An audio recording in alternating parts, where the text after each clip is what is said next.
नमस्कार विद्यार्थी मित्रांनो, स्वागत आहे तुमचं साय हब या यूट्यूब चॅनलमध्ये. मी प्रसाद केंजळे आज तुम्हाला बायोलॉजी या चॅप्टर विषयी सांगणार आहे. बायोलॉजी या सब्जेक्ट विषयी शिकवणार आहे.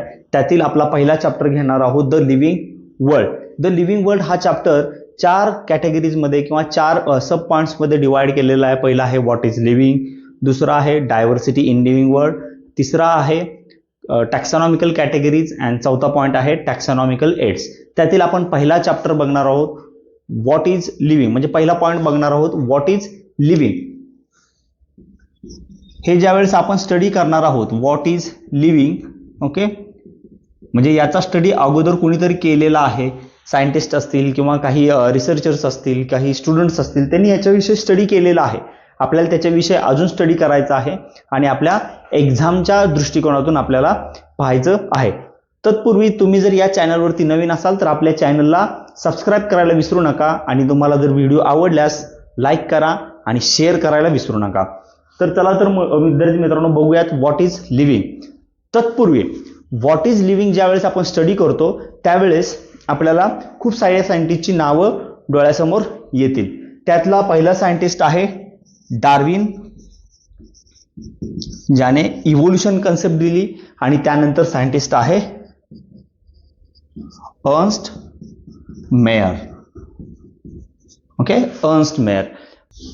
5 जुलै 1904 ला त्यांचा जन्म झालेला आहे आणि 2004 ला त्यांचा मृत्यू झालेला आहे. 100 वर्ष ते या पृथ्वी तलावरती जिवंत होते आणि 100शी त्यांचं खूप चांगलं नातं आहे. कारण 100 टॉप सायंटिस्ट जर घेतले आपण, 100 टॉप सायंटिस्ट घेतले तर त्यांच्यामध्ये अर्न्स्ट मेयरला आदरानं नाव दिलेलं आहे किंवा आदरानं नाव घेतलं जातं. डार्विन सुद्धा आहेत ज्यांनी पहिल्यांदा इव्होल्युशनची कन्सेप्ट मांडली. त्यानंतर आहेत अर्न्स्ट मेयर, त्यांना Darwin of the 20th century असं म्हटलेलं आहे. त्यांना 3 अवॉर्ड दिलेले आहेत अर्न्स्ट मेयरला, त्यामुळे त्यांना ट्रिपल क्राऊन ऑफ बायोलॉजी असं त्या अवॉर्डला म्हटलेलं आहे. त्यातला पहिला अवॉर्ड आहे बॅल्झन प्राइज इन 1983, त्यांना तो दिलेला आहे. त्यानंतर अवॉर्ड आहे the international prize for biology, तो 1994 ला दिलेला आहे. आणि तिसरा प्राइज आहे क्रॅफर्ड प्राइज, तो 1999 ला त्यांना दिलेला आहे. त्यांच्या 80 इयर्सच्या करिअरमध्ये त्यांनी फक्त बायोलॉजीवरती स्टडी केलेला आहे, टॅक्सॉनॉमीवरती, झुलॉजीवरती, इव्होल्युशनवरती, बायोलॉजिकल कन्सेप्ट. आत्ताची जी बायोलॉजिकल स्पीसीज डेफिनेशन आहे त्या डेफिनेशनचे पायोनियर सुद्धा अर्न्स्ट मेयरला म्हटलं जातं. ओके, हे अर्न्स्ट मेयर सायंटिस्ट खूप महत्त्वाचे आहे, त्यांचा स्टडी करणं खूप गरजेचं होतं, त्यामुळे तुम्हाला ते सांगितलेलं आहे, कारण लिव्हिंगमध्ये त्यांचं नाव घेतलं जातं. त्यानंतर आपण पाहणार आहोत व्हॉट इज लिव्हिंग या क्वेश्चनच्या वरती आपण फोकस करणार आहोत आणि त्याचा आन्सर आपण फाइंड आउट करण्याचा प्रयत्न करणार आहोत. आता व्हॉट इज लिव्हिंग आपण बघतो बघा, कधी डेझर्ट्समध्ये गेलं तर आपल्याला लाईफ पाहायला मिळते, समुद्रामध्ये गेलं तर आपल्याला लाईफ पाहायला मिळते, थंड हिमाचल प्रदेशमध्ये, हिमालयमध्ये गेलं तरी आपल्याला तिथं लाईफ पाहायला मिळते, साधे पाणी असेल त्याच्यामध्ये आपल्याला पाहायला मिळते, सॉल्ट वॉटर असेल त्याच्यामध्ये लाईफ पाहायला मिळते, म्हणजे समुद्रामध्ये, तळ्यामध्ये गोड पाणी आहे. बघा लाईफ कुठे कुठे अवेलेबल आहे, जमिनीवरती आहे, टेरेस्ट्रियल लाईफ आहे. तर ही लाईफ आहे काय याचा स्टडी करण्यासाठी हा क्वेश्चन रेज केलेला आहे, what Indeed is life. Okay, त्या व्हॉट इंडीड इज लाईफ मध्ये 2 क्वेश्चन्स येतात. त्यातला पहिला क्वेश्चन आहे जो आपला टेक्निकल क्वेश्चन आहे, त्याच्यामध्ये आपण लाईफ आणि म्हणजे लिव्हिंग थिंग्स आणि नॉन लिव्हिंग थिंग्स सेपरेट करतो. लिव्हिंग थिंग्स हे नॉन लिव्हिंग थिंगच्या विरुद्ध कसे आहेत हे आपण फाइंड आउट करतो. आणि एक आहे फिलॉसॉफिकल क्वेश्चन. फिलॉसॉफिकल क्वेश्चन काय आहे तर लाईफ एक्झिस्ट का करते, हा फिलॉसॉफिकल क्वेश्चन आहे. हे दोन्ही पण क्वेश्चन सोडून आपण मेन एकाच क्वेश्चनवरती फोकस करतोय, कारण आपल्याला पुढे जाऊन सायंटिस्ट व्हायचंय, डॉक्टर व्हायचंय, इंजिनियर व्हायचे, आपले खूप सारे एम्स आहेत. त्यामुळे फक्त आपण व्हॉट इज लिव्हिंग याच्यावरती फोकस करणार आहोत. ज्यावेळेस आपण व्हॉट इज लिव्हिंग स्टडी करतो त्यावेळेस एक गोष्ट लक्षात ठेवायची, सी ग्राम. आता सी ग्राम काय आहे हा वर्ड लक्षात ठेवायचा. या वर्डमध्ये लिव्हिंगची डेफिनेशन बसलेली आहे किंवा लपलेली आहे. सी काय आहे, सी फॉर सेल और we can say that cellular organisation. C is stand for cellular organisation. G stand for growth. R stands for reproduction.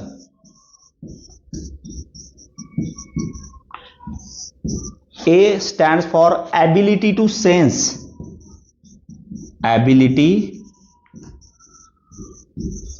to sense an environment and respond immediately. Okay, and M stands for metabolism. Okay, या words मध्ये बघा living लपलेलं आहे. आता प्रत्येकाचे काही ना काहीतरी कॅरेक्टर्स असतात, त्यामुळं सी ग्रामचे आपण कॅरेक्टर्स बघणार आहोत. सी ग्राम मध्ये कोणकोणते कॅरेक्टर्स आहेत, त्या कॅरेक्टर्समुळे आपण त्या ऑर्गॅनिझम्सला किंवा त्या वस्तूला आपण म्हणतो it is a living things. Okay, आता ज्यावेळेस आपण स्टडी करतो, ज्यावेळेस आपण स्टडी करायला घेतो त्यावेळेस आपल्याला हा शब्द कायम पाहायला मिळतो, कॅरेक्टरिस्टिक्स. आता कॅरेक्टरिस्टिक्स ज्यावेळेस आपण स्टडी करतो, दोन प्रकारच्या कॅरेक्टरिस्टिक्स असतात. एक आहे जनरल कॅरेक्टरिस्टिक्स आणि दुसरा आहे डिफाइंड. Okay, defined characteristics. आता डिफाइंड कॅरेक्टरिस्टिक्स किंवा जनरलला आपण म्हणू शकतो नॉन डिफाइंड कॅरेक्टर्स. ओके, आता डिफाइंड कॅरेक्टर्स आणि जनरल कॅरेक्टर्स मध्ये डिफरन्स काय? कॅरेक्टर्स म्हणजे प्रत्येकाकडे कॅरेक्टर्स आहेत. आपल्याकडे 2 हात 2 पाय आहेत, आपल्याकडे डोकं आहे, ओके, आपल्याकडे इंटेस्टाईन आहे, आपल्याकडे लंग्स आहेत. It is a characters. Okay, defining characters म्हणजे काय? आता ह्युमन्स मध्ये बघा डिफाइनिंग कॅरेक्टर्स काय सांगू शकतो? आपल्याकडे 2 हात आणि 2 पाय आहेत, हे डिफाइनिंग कॅरेक्टर्स आहे आपल्यामध्ये. ओके, आपला ब्रेन एवढ्या साईजचा आहे, हा डिफाइनिंग कॅरेक्टर आहे. आपला ब्रेन बाकीच्यांपेक्षा मोठा आहे, त्यामुळं हे डिफाइनिंग कॅरेक्टर्स आहे. म्हणजे डिफाइन काय? एखादं पर्टिक्युलर ऑर्गॅनिझम मध्येच तो कॅरेक्टर असेल, जेणेकरून आपण तो ऑर्गॅनिझम आयडेंटिफाय करतो. ओके, आता त्याला म्हणतो आपण डिफाइनिंग कॅरेक्टर्स. आणि जनरल कॅरेक्टर्स म्हणजे काय? हे कॅरेक्टर्स आपल्याला खूप साऱ्या ऑर्गॅनिझम्स मध्ये पाहायला मिळतात, पण आपण डायरेक्ट सांगू शकत नाही की हा तोच ऑर्गॅनिझम आहे. Okay, that's characteristics are known as general characteristics. Okay, आता डिफाइनिंग आणि नॉन डिफाइनिंग या वर्ड्स मधला तुम्हाला डिफरन्स समजला असेल. आपण आता पाहणार आहोत सी ग्राम हा जो वर्ड घेतलेला आपण लिव्हिंग मधला, त्यातल्या जी बद्दल. G stands for growth. G stands for growth. आता ग्रोथ म्हणजे काय? तर ग्रोथची एक सिंपल डेफिनेशन आहे, increase in mass, increase in mass and increase in number is known as growth. आता या ग्रोथचे हे काय आहेत? ट्विन कॅरेक्टर्स आहेत किंवा ट्विन कॅरेक्टरिस्टिक्स आहेत. आपण ट्विन कॅरेक्टर लिहूयात. ओके, ग्रोथचे ट्विन कॅरेक्टर्स कोणते? ट्विन म्हणजे जुळेल. Increase in mass, increase in number is a twin character of growth. आता आपण ज्यावेळेस लिव्हिंग थिंग्स मध्ये येतो त्यावेळेस बघा आपण एक गोष्ट पाहतो, there are unicellular organism and there are multi cellular organism. Unicellular organism and multicellular organism. आता याच्यामध्ये ग्रोथ कशी होत असते? तर ग्रोथ होत असते दोन्हीमध्ये सुद्धा. Growth is by cell division. Growth कशामुळे होत असते? सेल डिव्हिजन मध्ये. आता सेल डिव्हिजन मध्ये तुम्हाला तर माहितच आहे, मायटोसिस आहे, मियोसिस आहे, तर त्याला म्हणतो आपण सेल डिव्हिजन. एका सेल पासून 2 सेल होणे त्याला म्हणतो आपण सेल डिव्हिजन. ओके, आता त्यातील मल्टीसेल्युलर ऑर्गॅनिझम्स मध्ये बघा, मल्टीसेल्युलर ऑर्गॅनिझम्स मध्ये ज्यावेळेस आपण स्टडी करतो त्यावेळेस मल्टीसेल्युलर ऑर्गॅनिझम्स मध्ये आपल्याला पाहायला मिळतात प्लांट्स आणि ॲनिमल्स. काय पाहायला मिळतात आपल्याला? प्लांट्स आणि ॲनिमल्स. आता या प्लांट्स मध्ये काय असतं? त्यांची जी ग्रोथ आहे ती थ्रू आउट देअर लाईफ आहे.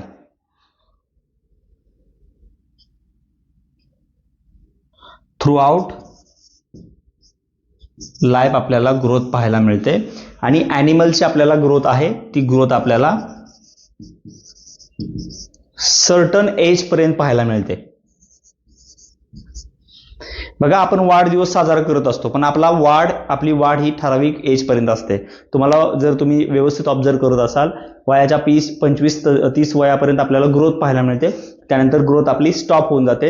हळूहळू माणूस दिवसेंदिवस म्हातारा दिसायला लागतो. ओके, लहान बाळ तरुण मध्ये जातं आणि तरुण मधून म्हाताऱ्याकडे जातं. ओके, सर्टन एज पर्यंत आपल्याला ग्रोथ पाहायला मिळते. प्लांट्स मध्ये आपल्याला थ्रू आउट लाईफ ग्रोथ पाहायला मिळते.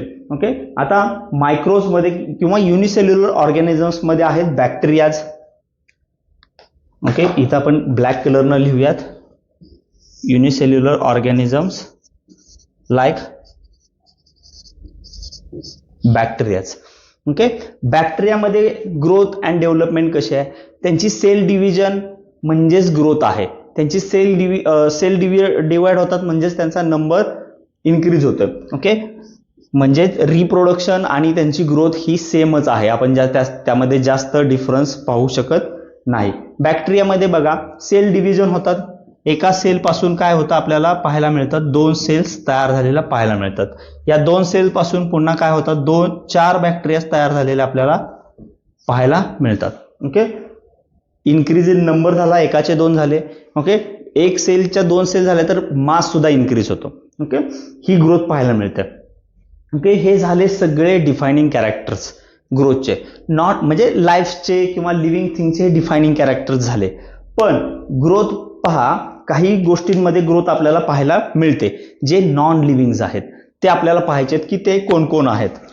बघा, higher animals and higher plants मध्ये आपल्याला ग्रोथ आणि रिप्रोडक्शन हे म्युच्युअल इव्हेंट्स पाहायला मिळतात. ओके, त्यानंतर ग्रोथ अजून कोणकोणत्या ठिकाणी पाहायला मिळते. जर ग्रोथ आपण घेतलं, increase in mass and increase in number, आपण ट्विन कॅरेक्टर्स घेतले, त्यातला एक कॅरेक्टर आपण जर बाजूला केला, increase in mass, increase in mass is a character of growth. तर आपण पाहत असाल माउंटन्स,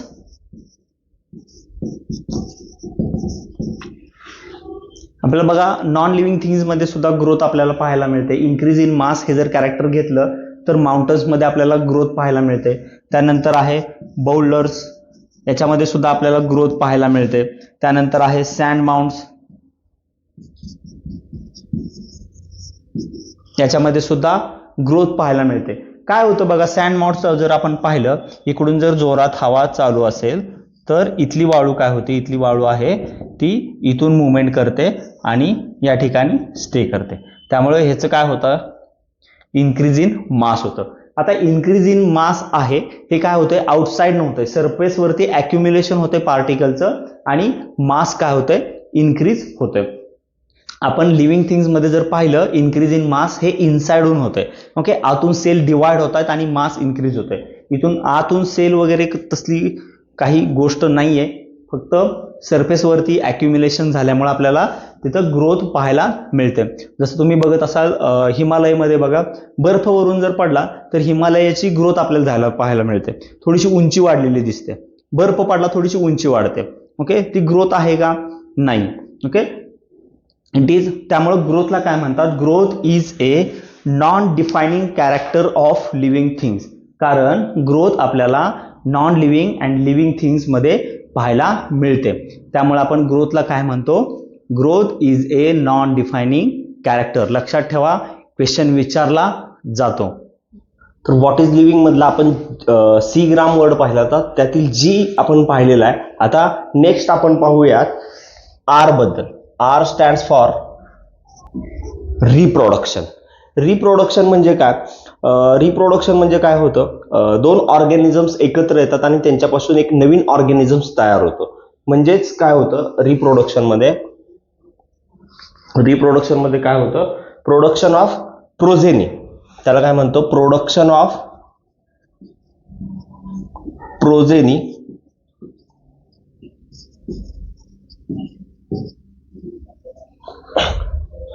आता ही जी प्रोजेनी तयार झालेली आहे म्हणजे 2 ऑर्गॅनिझम्स एकत्र येतात आणि 2 ऑर्गॅनिझम्स एकत्र येऊन अजून एक ऑर्गॅनिझम तयार करतात. ओके, आता प्रोडक्शन मध्ये काय असतं, हा जो ऑर्गॅनिझम जो तयार होतो, ओके, म्हणजे आपण काय म्हणूयात, याला चाइल्ड म्हणूयात. हा जो तयार झालेला आहे हा सिमिलर असतो त्यांच्या पॅरेंट्स सारखा. जास्त सिमिलर असेल किंवा कमी सिमिलर असेल, कारण सगळे जीन एक्सप्रेस होतात असं नाही, हे सिमिलॅरिटी त्या जीन्स वरती असते. ओके, आता याच्यामध्ये मेन काय आपण रेफर करतो, या प्रोसेसला काय म्हणतो आपण, sexual reproduction. Sexual reproduction. Sexual reproduction म्हणजे काय, दोन पॅरेंट्स एकत्र येतात आणि दोन पॅरेंट्स एकत्र आल्यानंतर नवीन ऑर्गॅनिझम्सला, नवीन प्रोजेनीला बर्थ देतात, त्याला म्हणतो आपण सेक्शुअल रिप्रोडक्शन. आता सेक्शुअल रिप्रोडक्शन मध्ये ज्यावेळेस आपण पाहतो दोन ऑर्गॅनिझम्स येतात, त्याच पद्धतीने अजून एक प्रोसेस आहे, त्याला म्हणतो आपण asexual reproduction.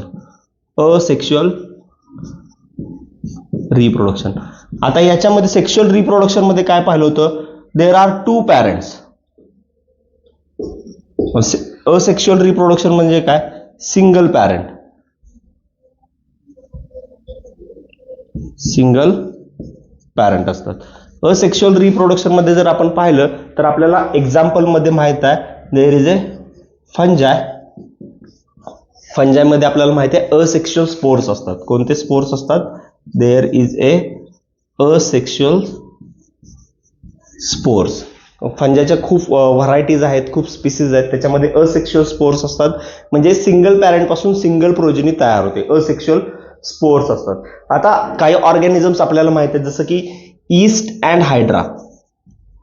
East and hydra यांच्यामध्ये रिप्रोडक्शन कसं असतं, तर आपल्याला माहिती आहे यांच्यामध्ये बडिंग टाईपचं रिप्रोडक्शन असतं. बडिंग टाईपचं रिप्रोडक्शन असतं. त्यानंतर आपल्याला अजून काही ऑर्गॅनिझम्स आहेत, ते तुम्हाला सांगतो कोणकोणते आहेत ते. प्लॅनेरिया किंवा त्याला कॉमनली म्हणतात फ्लॅटवर्म्स, कॉमनली नोन ॲज फ्लॅटवर्म्स.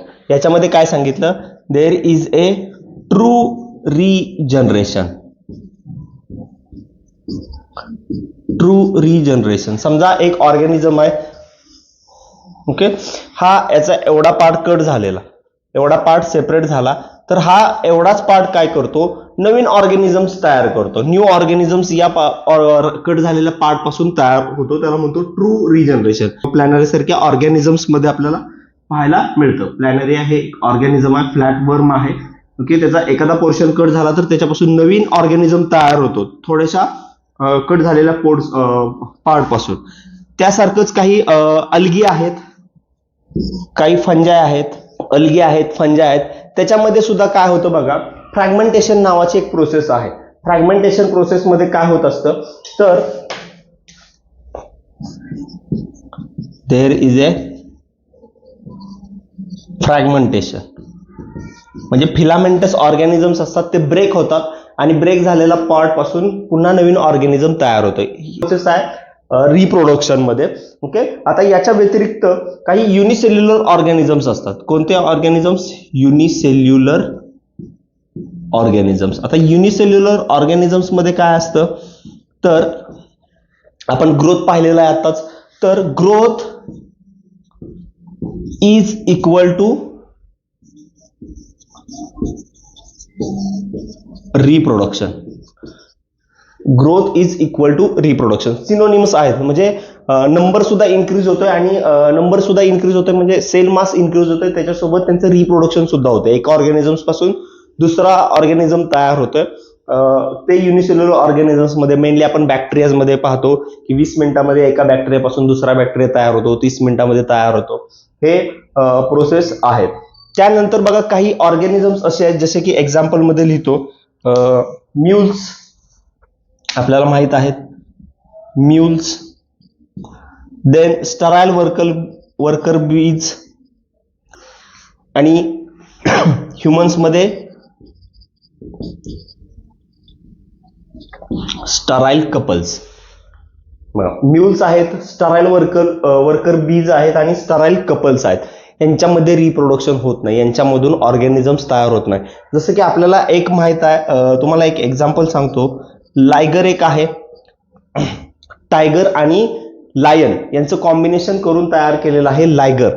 हा लायगर रिप्रोड्यूस करू शकत नाही, म्हणजे एका लायगर पासून दुसरा लायगर तयार होऊ शकत नाही, पण आपण लायन आणि टायगरचं रिप्रोडक्शन करू शकतो. त्यांच्यामध्ये सेक्शुअल रिप्रोडक्शन आपण घडवून आणू शकतो आणि त्याच्यापासून नवीन ऑर्गॅनिझम तयार करतो, त्याला लायगर म्हणतो. तुम्ही लायगर मूवी पाहिला असाल, विजय देवरकोंडाचा, तो सेम आहे. म्हणजे तो त्याची आई सांगते की हा लायगर आहे, लायन आणि टायगरचं कॉम्बिनेशन आहे, पण तो काय स्टराईल आहे, त्याच्यापासून नवीन लायगर तयार होत नाही.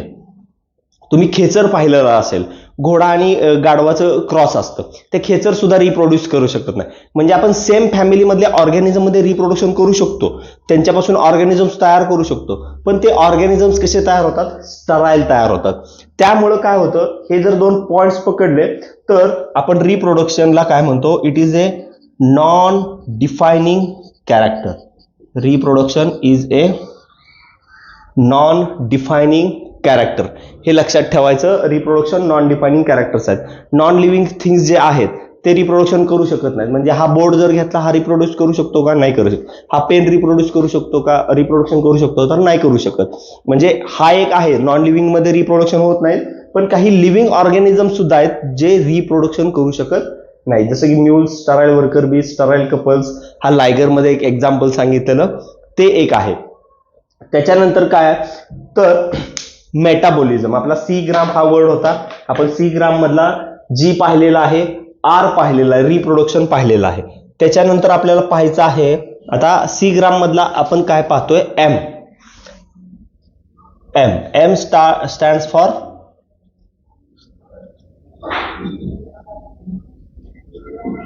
मेटाबॉलिझम. आता मेटाबॉलिझम काय तर तुम्ही सगळे जर लिव्हिंग ऑर्गॅनिझम्स बघितले, all living organisms are made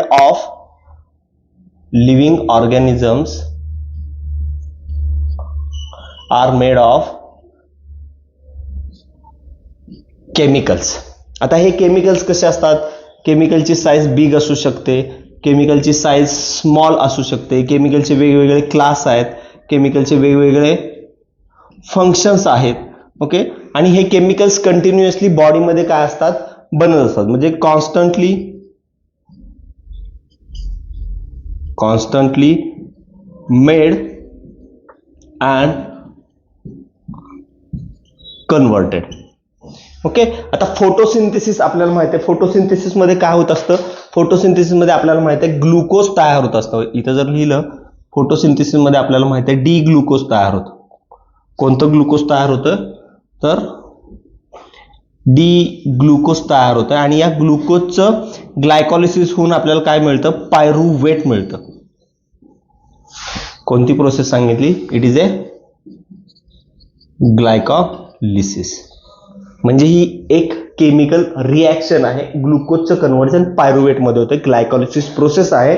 okay, ही एक रिॲक्शन आहे. या केमिकल रिॲक्शनलाच काय म्हणतात, मेटाबॉलिझम. आता मेटाबॉलिझम मध्ये ऍक्च्युअली काय होत असतं, मेटाबॉलिझम मध्ये एका ठिकाणी बॉन्ड मेकिंग केलं जातं आणि एका बाजूला बॉन्ड ब्रेकिंग चालू असतं. म्हणजे कॅटाबॉलिझम प्लस अॅनाबॉलिझम, म्हणजे bond making plus bond breaking, या दोघांना काय म्हणतात, metabolism. Catabolism plus anabolism, catabolism plus anabolism is equal to metabolism. काय होतं, bond making plus bond breaking is equal to metabolism.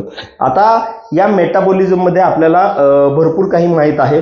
ग्लुकोजचं conversion ग्लायकॉलिसिस म्हणजे पाथवेमध्ये ग्लुकोजचं कन्व्हर्जन पायरुवेट मध्ये होतं, हे आपल्याला माहित आहे. ओके, त्याच पद्धतीने टीसीए पाथवे आहे, C3 पाथवे आहे. आपण माहिती आहे फूड मटेरियल सिंथेसिस होतं, मग ग्लुकोज हे फोटोसिंथेसिस मध्ये तयार होतं. ओके, ग्लायकॉलिसिस मध्ये ग्लुकोजचं कन्व्हर्जन पायरुवेट मध्ये होतं, पायरुवेटचं कन्व्हर्जन अजून कोणत्या तरी मॉलिक्युल मध्ये होतं, त्याला वेगवेगळे पाथवेज. म्हणजे हे रिॲक्शन्स लिव्हिंग थिंग्स मध्ये होत असतात. मग ते लिव्हिंग थिंग्स युनिसेल्युलर असू दे, ते लिव्हिंग थिंग्स मल्टीसेल्युलर असू देत, किंवा अल्गी, फंजाय, ब्रायोफाइट, टेरिडोफाइट, ॲनिमल्स, सगळ्या ॲनिमल्समध्ये किंवा सगळ्या लिव्हिंग थिंग्समध्ये आपल्याला मेटाबॉलिझम पाहायला मिळतं.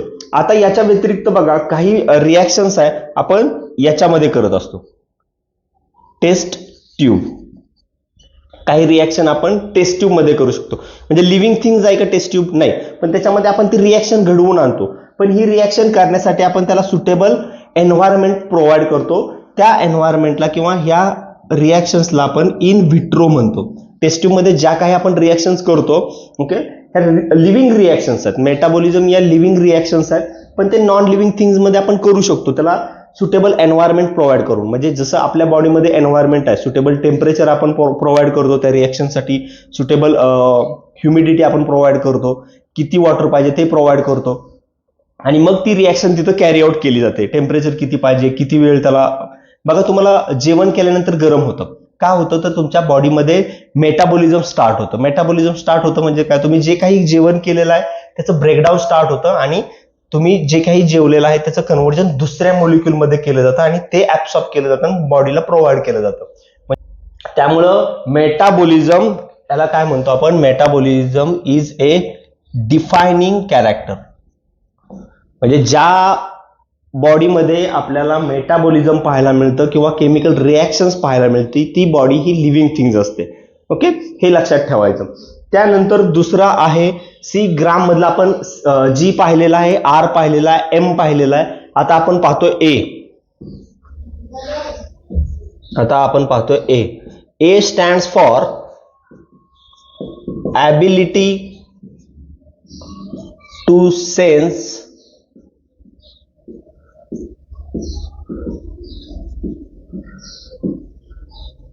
environment, ability to sense environment and give response to it. Okay, आता याला काय म्हणतो आपण, या प्रोसेसला म्हणतो आपण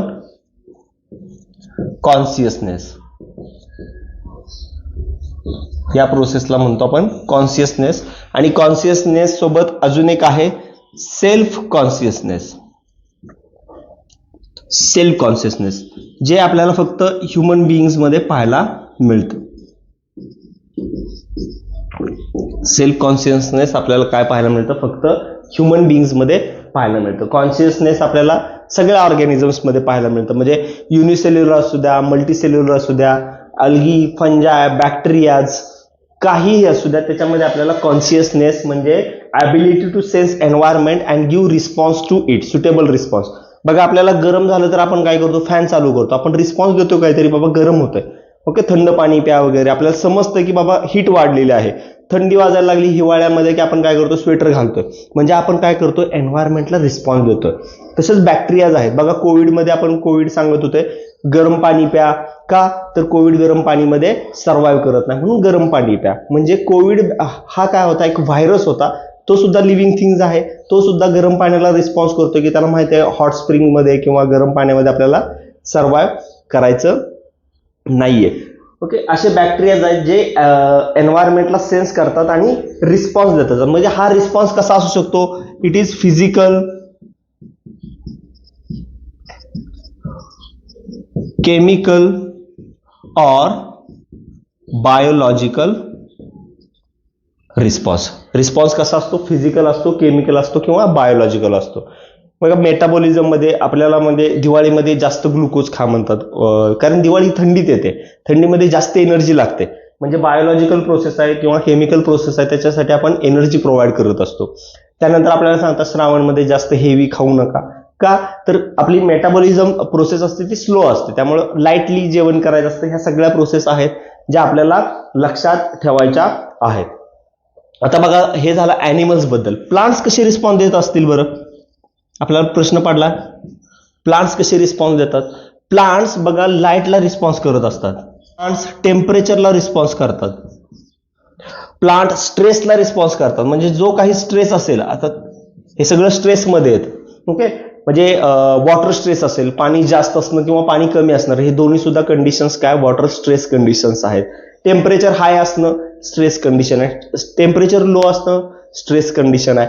चिलिंग स्ट्रेस असणं म्हणजे पाणी अवेलेबल आहे पण ते खूप थंड आहे, पाणी थंड असेल तर प्लांट ऍब्सॉर्ब नाही करू शकत. म्हणजे याला रिस्पॉन्स करण्यासाठी प्लांट्समध्ये काही मेकॅनिझम्स असतात. प्लांट्स काय करतं, जर जास्त पाणी कमी असेल, वॉटर स्ट्रेस कंडिशन असेल, तर स्वतःमध्ये सोल्यूट पार्टिकल्स ऍब्सॉर्ब करून ठेवतं. सिलॅजिनेला लेपिडोफायला नावाचं एक प्लांट आहे, तुम्ही सर्च करा सिलॅजिनेला लेपिडोफायला युट्यूबवरती, तुम्हाला ते प्लांट्स दिसेल, त्याच्यामध्ये रिझरेक्शन कसं होतं. म्हणजे नॉर्मल कंडिशन, ड्राय कंडिशन असेल तर तुम्हाला प्लांट एकदम ड्राय पाहायला मिळतं, पण तुम्ही त्याच्यामध्ये जर पाणी ओतलं तर ते पुन्हा ग्रीन कलरचं होतं. त्याला वॉटर स्ट्रेस त्याचा निघून गेलेला आहे, कारण त्याला पाणी मिळालेलं आहे. पाणी नसेल तर ते ड्राय होतं. म्हणजे हा रिस्पॉन्स कोण देतं, ॲबिलिटी टू सेन्स एन्व्हायरमेंट हा रिस्पॉन्स आतून येत असतो, फिजिकल असतो, बायोलॉजिकल असतो किंवा केमिकल असू शकतो, असं त्याला आपण म्हणू शकतो. ओके, म्हणजे प्लांट्स रिस्पॉन्स करत असतात, आपण सुद्धा बघा रिस्पॉन्स करतो. फॉरेन ऑर्गॅनिझम्स आपल्यामध्ये आला, एखादा फॉरेन पार्टिकल्स आला, व्हायरस, बॅक्टेरिया आला तर बघा आपल्याला सर्दी होते, म्हणजे आपली बॉडी काय करते, रिस्पॉन्स करते. तसंच अॅनिमल्सला सुद्धा आहे बघा, आता लंपी डिसीज आलेला आहे. ट्युमर फॉर्मेशन का होतं की बाबा त्याला तिथं स्टॉप करायचे, तिथं सूज आणायची, सूज येते बघा आपल्याला, काही इन्फेक्शन झालं, काय झालं, त्याच्यासाठी असते की बाबा ते इन्फेक्शन स्प्रेड होऊ नये, ते तिथंच राहावं. ओके, हे रिस्पॉन्स प्लांट देत असतं, अॅनिमल्स देत असतात, युनिसेल्युलर ऑर्गॅनिझम देत असतात, मल्टीसेल्युलर ऑर्गॅनिझम देत असतात. हे लक्षात ठेवायचं आहे. आता याच्यानंतर काय आहे तर आपला सी ग्राम या वर्ड मधला झालेला आहे, जी झालेला आहे, आर झालेला आहे, ए झालेला आहे आणि एम सुद्धा झालेला आहे. आता राहिलेला आहे सेल, सी राहिलेला आहे. सेल म्हणजे काय, सेलची डेफिनेशन काय, it is a structural and functional form of life. संपला इथं विषय. See structural